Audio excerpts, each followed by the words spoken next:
Welcome to the Lead Every Day show. Our mission is to see a world well led. And our strategy to get there? To empower leaders like you to lead every day. So let's get to work. Welcome to the Lead Every Day show. I'm Randy Gravitt. And I'm Mark Miller. And Mark, we are less than 2 months now from our new book that's coming out, Lead Every Day, which I'm excited about that. I got a copy here for those watching on YouTube. I hope you'll hit the subscribe button and like, but I also hope you'll order your copy of Lead Every Day. You can pre-order now, Mark, anywhere they get their books. They can do that. I'm excited about that. Our new operating system, our new old operating system, it's going to be synthesized in a really cool way, and we're going to introduce these 3 disciplines, which is going to help leaders everywhere do all kind of cool stuff to really unleash the potential, we say, of everybody in their organization. It's going to be fantastic. So wanted to mention the book there. Congratulations on that. I'm excited to be partnered with you on that. And I know that's going to be a lot of fun going into the fall. So that's what I'm thinking about today. We've got a good conversation coming up, but you doing okay, man? I'm doing fantastic. I'm about to pick up the ball again on a book that you and I've talked about quite a bit on organizational change. You may recall the story. I started this several years ago with a team sponsored by Chick-fil-A, and we've already spent $4 million on the research. And for any number of reasons, we put that project on hold. We've now done 2 books since that research project started, and we're going to try to help leaders improve their batting average.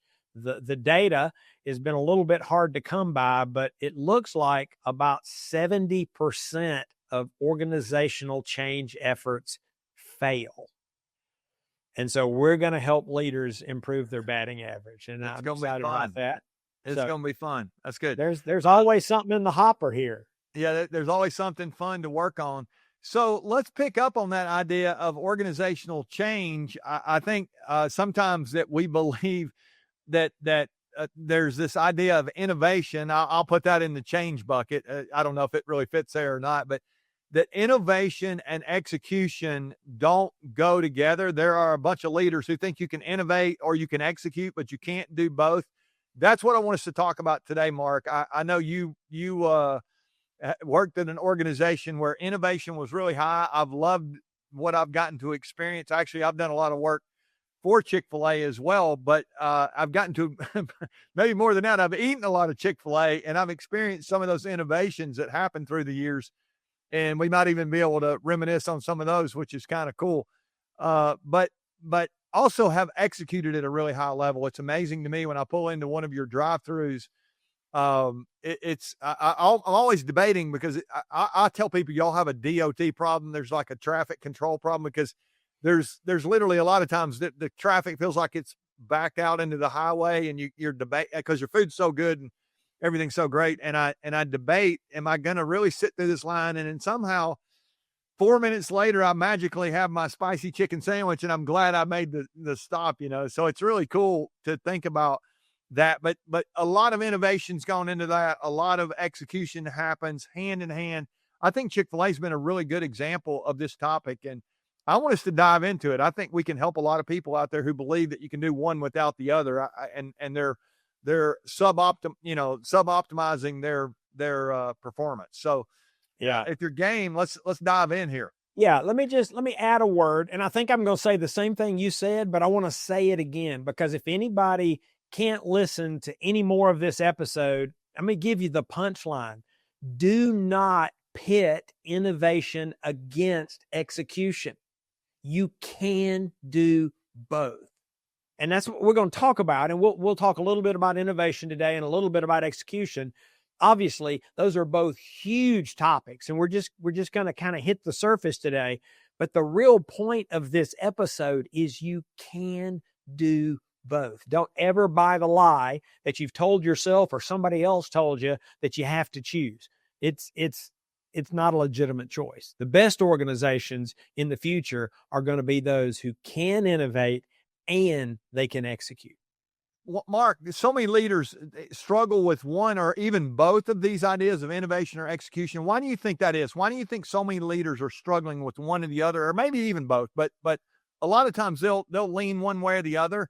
I'm not sure it's that they have a bias. Maybe it is. I don't, I don't know, but I think there's a struggle here, and I want to get your thoughts on that.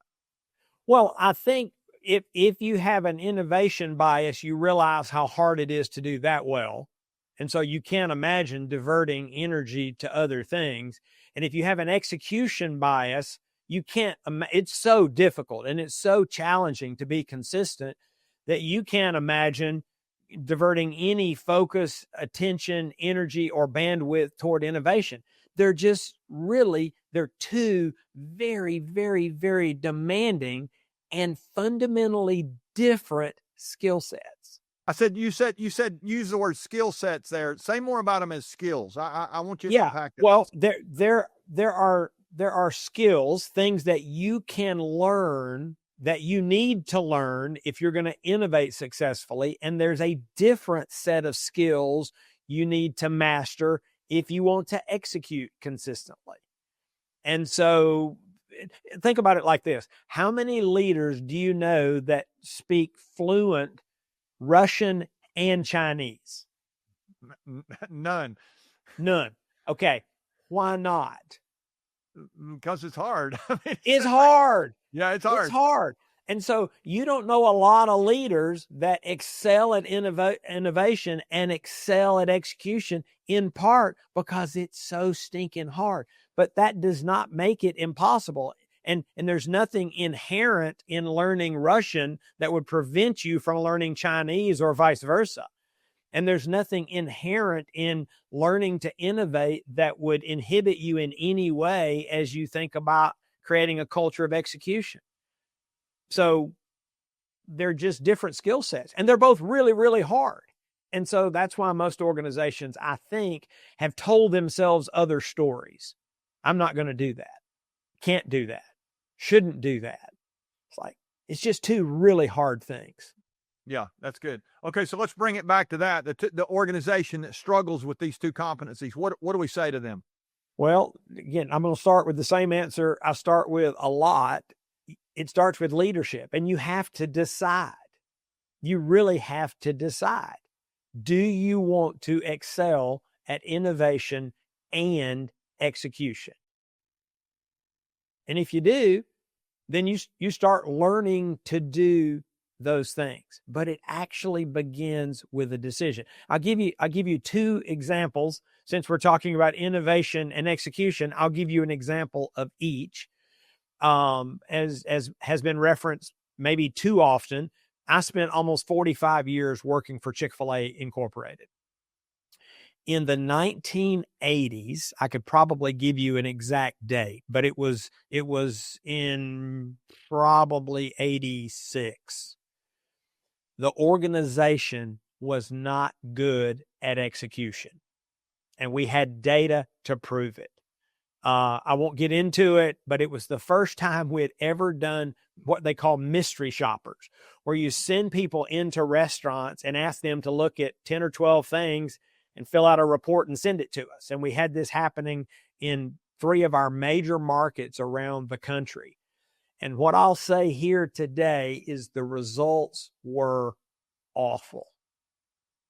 And we decided in 1986 that we were going to get serious about execution.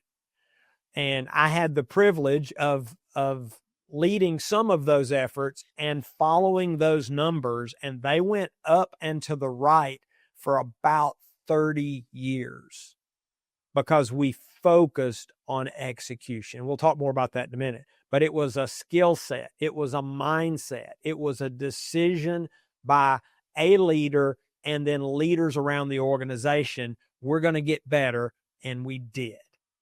All right, fast forward. Probably about 15 years ago, a leader made a decision that Chick-fil-A needed to be more innovative. Now, if you know anything about the company, you may be thinking, whoa. I thought they were always innovative. Well, we were started with an innovation when Truett Cathy, our founder, invented the chicken sandwich in the 1960s. That had never been done before. So yes, there was innovation there. But if you'd look at our history over several decades, what you would find is the innovation had been a little bit sporadic. And so the decision was made, the aspiration was established that we would become more innovative as a culture, that based on the future we can foresee in the coming years, those organizations that can innovate are going to have a real competitive advantage. And so we went to work on becoming more innovative. We'll talk about how we did that in just a minute. And I would argue the organization is more innovative today because they embraced the challenge, the aspiration, leadership made a decision, and then we went to work on it, learning the skill set, which became a mindset, which resulted in an organization today that I would suggest is both innovative and excels at execution. So there's a living, breathing case study. You can do both, but there was a time when Chick-fil-A needed to work on both of these topics. Yeah, and as I think about Chick-fil-A, if we're making them our case study here with this, it's pretty interesting. I remember the first Chick-fil-A I ever saw, and this would have, the company would have been in existence before this, but the first one I experienced was in my little small town.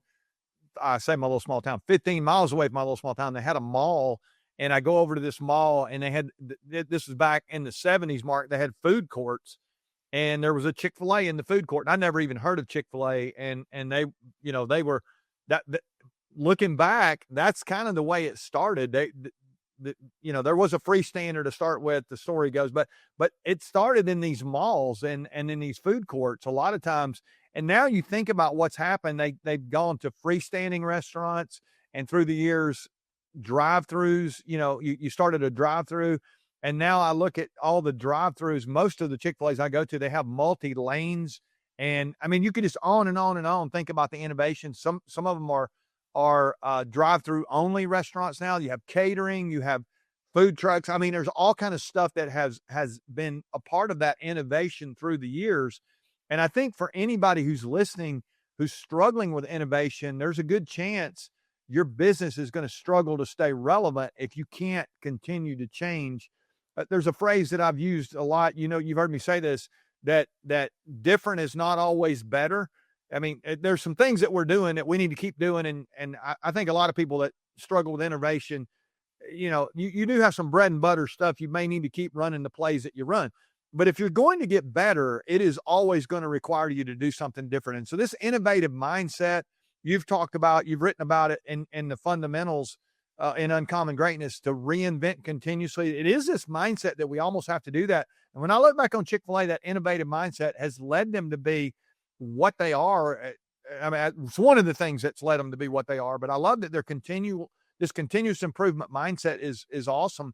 And that the skill set became a mindset, or vice versa, as you said. And I think the businesses that do that are the ones that are on the cutting edge of what we're trying to do. And yet the people that maybe listen, they going, we're just not there. So if I'm that leader who's struggling with innovation, where do I start? Like, do you have a, like, did you have a way or of thinking about this as a company? Yeah. Any kind of, give me a formula. What you got, man? Well, here's the deal. The formula I would give you, some of it depends on the scope and scale of your aspiration. We wrote about in Culture Rules that to create a culture, you have to aspire. You've got to share your hopes and dreams.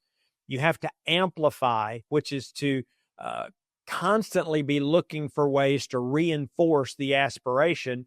And you've got to adapt, which is always working to enhance the culture.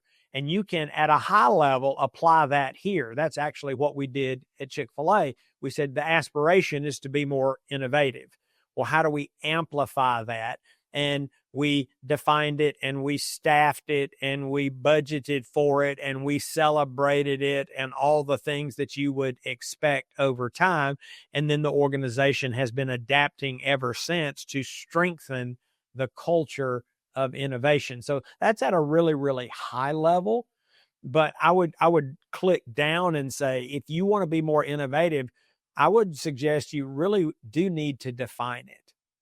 And you need to say, what does it mean to us? And I don't want to get into the academic or conceptual debate, but for most people, continuous improvement is the first cousin of innovation, and it might actually be the catalyst, right? That you've got that continuous improvement bug in you, and you as a leader embrace that.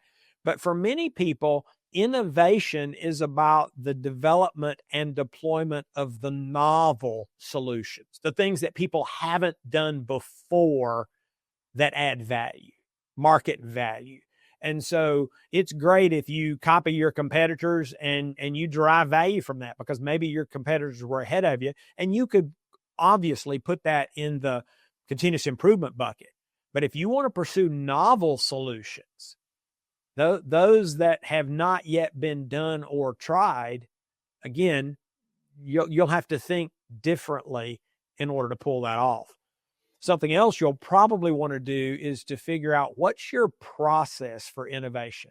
And the one that Chick-fil-A came up with, and it's a derivation of others, so I'm not even sure where the origins of this are literally, if you go back in history. But the first step in the process is to understand the opportunity, to understand the market, to understand the challenges, to understand the potential customers. It's really, this first phase is about discovery. You don't move into innovation with a preconceived notion regarding the answer. Now, you may have one, but I would suggest you should table that and say, what can we learn about the problem or the end user, or what others have done successfully, or what others have done in this domain that has not been successful. That understanding is really where all great innovation begins. Well, you could say that innovation, I mean, not just innovation, but any great project begins. I got the book here again, but we talk about, as we wrote this book, we talked about the book was not about something as much as it was for someone. And we talked to people, we could do what you use the word competitors. You can copy your competitors. We could have written what other people have written. We didn't do that. We talked to people who said, we need an operating system. We need a scope and sequence for how do we develop a leadership culture? How do we build teams? How do we build an organization? And all those ideas were baked in really the last couple of decades. You and I've been having research done to help us with that ideology. And I like that mindset that we understand who's it for as much as we know what it's about. It's about who it's for. If we can start there, we're going to be much more successful. And so I love that beginning point of understanding. If we don't understand who it's for, we don't understand why we're doing it, I think we can really we can miss the whole game right there at the beginning with a lack of understanding. That's right. But once you are grounded in the reality of the current environment, the current world, then the second step for us all those years was to imagine. What are the possibilities? What if? What do we believe we could create that would meet all of the needs and demands of our desired and preferred customer? And this to me is really the fun part. This is what people tend to think of as creativity. This is when you're generating viable alternatives. And the more you generate, the more likely you are to find something that will work.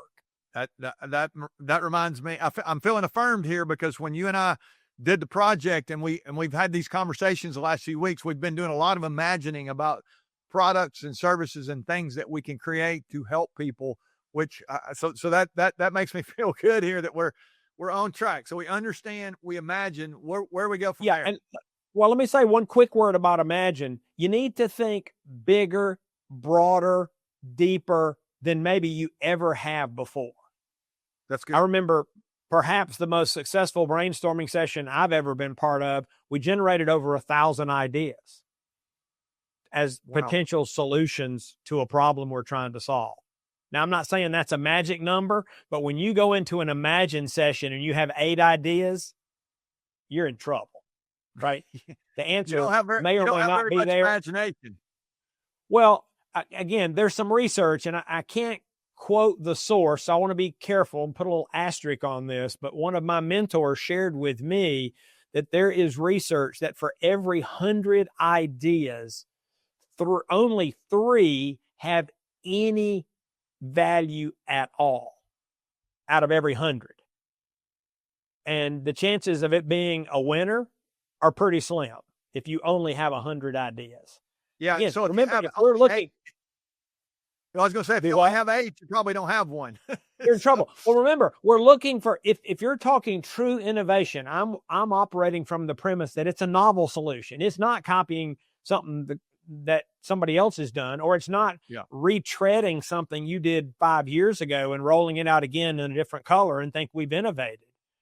If you're looking for something novel, then you're just going to have to spend more time than you can probably imagine in the imagine stage. All right. So we understand, we imagine. What's next? Is prototype. Is try to build it as cheaply and as quickly as possible. Rapid prototyping is a thing. We won't get into it today, but how quickly could you get something that you could show to customers or potential customers? So I'll give you a fun story. One of our ideas years ago, I won't give you the context, but I think you'll get it. Some of you have been to Build-A-Bear shops where the kids come in and they get to pick out the type of animal they want to build, and then the machine stuffs it and they get to put clothes on it and this, that, and the other.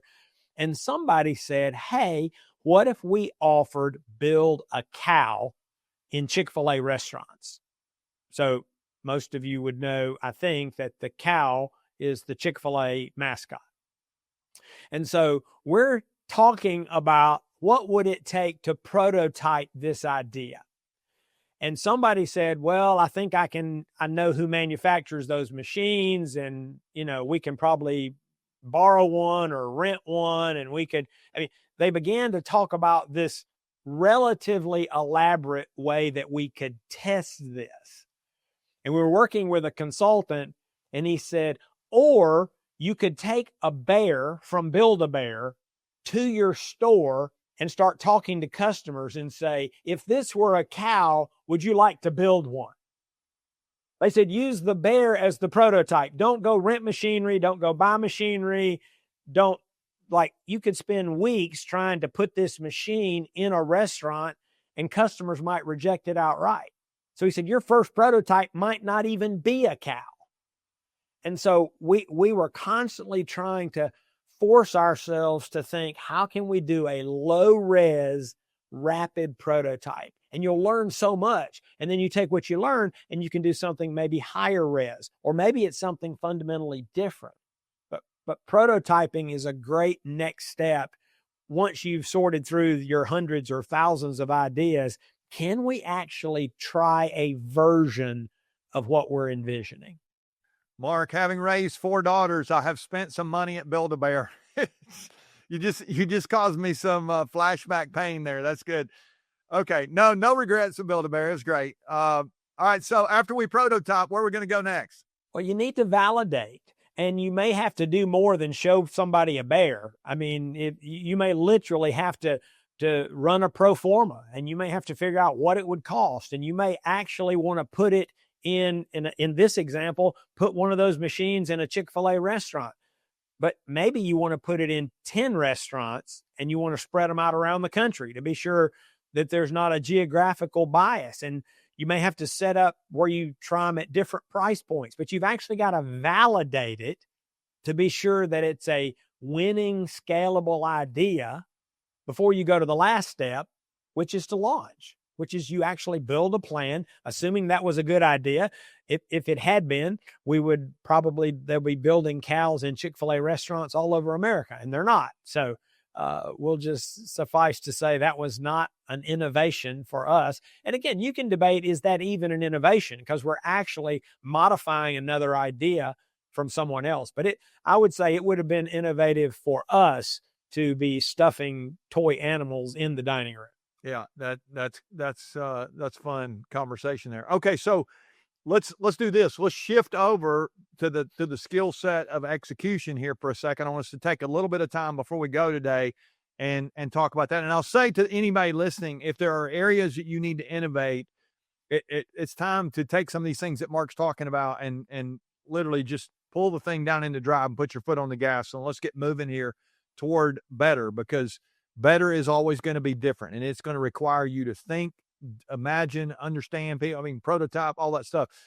There's some good stuff that you've given us there, Mark.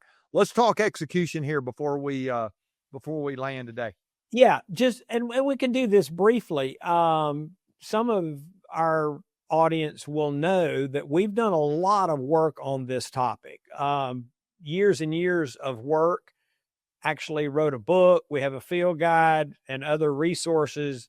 The book is called Win Every Day.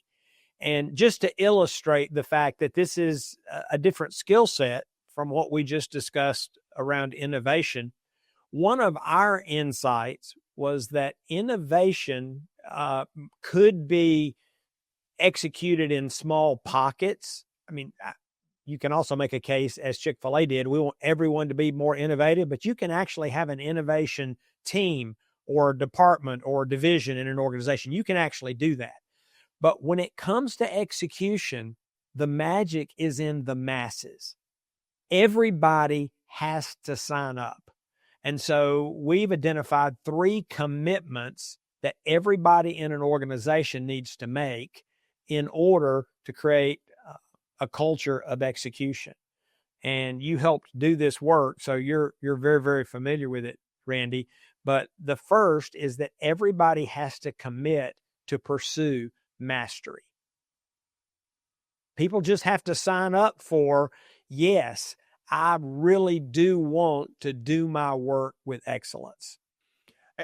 And Mark, it's like when we talk about mastery, or when we talked about mastery, we use the example of a black belt, in judo. We think about that, or karate. I mean, there are different disciplines there, but we start out with a white belt. We're a learner, and we can progress through the belts. And I'm not a martial arts expert, but I know that there is this mindset of continuous improvement. And I want to just call out to leaders here who might be listening. There's a great story we ran across from a guy who was actually the father of judo, the founder of, he started the whole thing, and his name was, I believe, Kano Jigori. And there's a story, Mark, you'll remember this. He was on his deathbed, and all his students were gathered around, and they asked him if he had a dying wish. And Jigori said, I want you to bury me in my white belt. And they're like, what are you talking about? You started the thing. You're a black belt expert. And he said, I want to be remembered as a white belt learner. And I think that mindset of every person pursuing mastery, learning every day, trying to get better in an organization, it's foundational for execution. And when we're talking execution here at Chick-fil-A, I'll use an example there.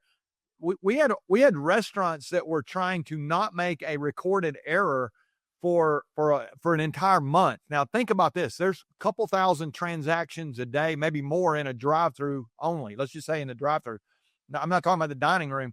Can you imagine getting every sandwich, every drink order, every, condiment that's been ordered? Everything being perfect. And we had restaurants that went through that training with us who literally did not have a mistake for a couple of months in a row. And it's like, that's great compared to, this idea of can we do it 95% of the time? 95% feels great, but it's really not. If I'm one of if you do the math, it'd be about 50,000 people a year in one restaurant that would go home with the wrong order. And so the idea of executing at that level, let's make sure that we remind people our definition is that everybody would do the right thing the right way every time. And it starts with this pursuit of mastery. I think that was fascinating to work on that project, to learn through that. It's just a high bar, and it's a beautiful thing. Yeah. Now let me give you a quick sidebar. I want to re-emphasize something you just said. The goal is to do the right thing the right way every time, not the expectation. If you set unrealistic expectations, you will demoralize people. You will push engagement down. But if you set a lofty goal and then the leaders assume their role and responsibility of helping people pursue that goal, it can be quite energizing. So that's the first thing, but it's everybody. It's the magic is in the masses. The second thing that you want everybody to commit to is to own the numbers. And the metrics matter. The metrics that you establish for individual roles and for the team, they're your scorecard, but they also give you clues as to where you need to focus your improvement efforts.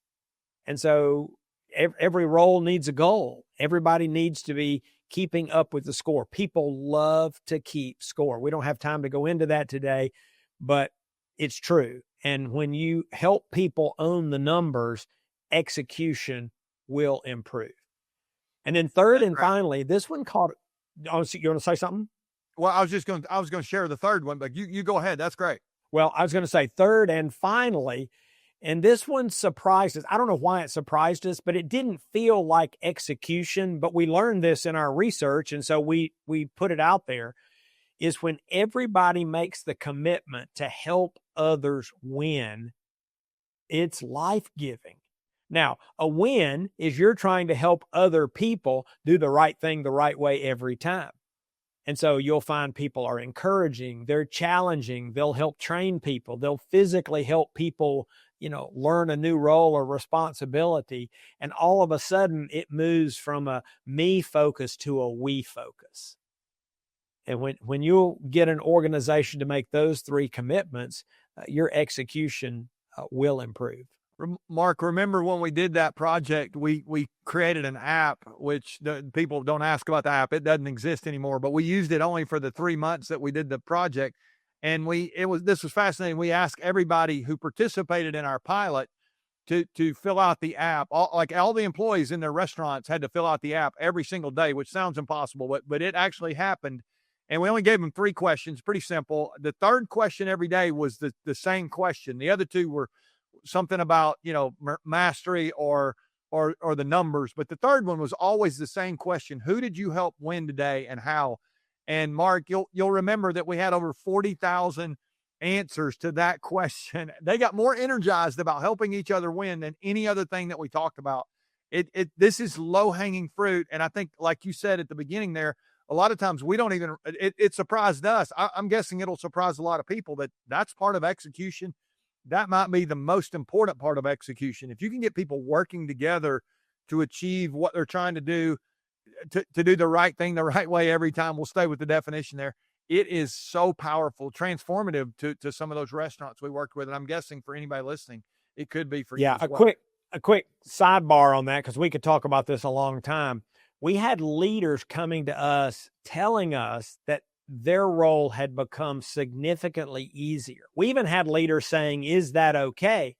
We'd say, well, tell us more. And they said, well, used to, I was the one that had to do the training. I was the one that had to challenge people. I was the one that had to coach people. I was the one that had to correct people. I was the one that had to lead in the celebration when somebody did something right. They said, now I can still do all those things, but now everybody's doing those things. So the load has been shared, and it's a much easier lift when everybody is trying to help everybody else win. He said, many leaders said, it's been phenomenal.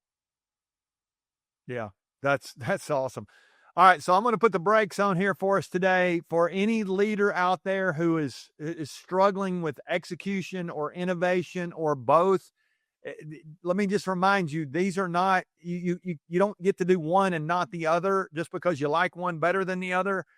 We've got to do both. If we're going to be our best, we're going to reach our potential. And I would say this, Mark, you would agree, if anybody's out there, any company, any organization, school, church, whoever you are, and you need help with either innovation or execution, reach out to us. We would love to serve your organization. We work with hundreds of organizations and would love to have the opportunity to work with yours. We can talk to you about what that might look like. But if we can help you out, info@leadeveryday.com, reach out to us. We'd love to schedule a meeting with one of our guys to talk to you about what that would all that might entail, based on what you're really trying to accomplish. We're excited that we can all make progress, though. Take some of these things that we've talked to you about today, and I would just challenge you maybe to take a baby step into innovation, or a baby step into execution, or maybe it's a giant step. Maybe you're already kind of sort of doing. No, let's level up and do our very best in both of these areas, because your business really is important to the people that it serves, and they really don't want to go home with the wrong order, or in your case, whatever you do, they really want to be served well. And we know that you will have an opportunity to mark lives as you do that. So that would be our heart to continue to encourage you on that. Hope you'll continue to listen and share with your friends and families, coworkers, anybody that you know who needs to get better, wants to get better. We hope you'll bring them in, make them a part of our community here. Remember, the best leaders lead every day.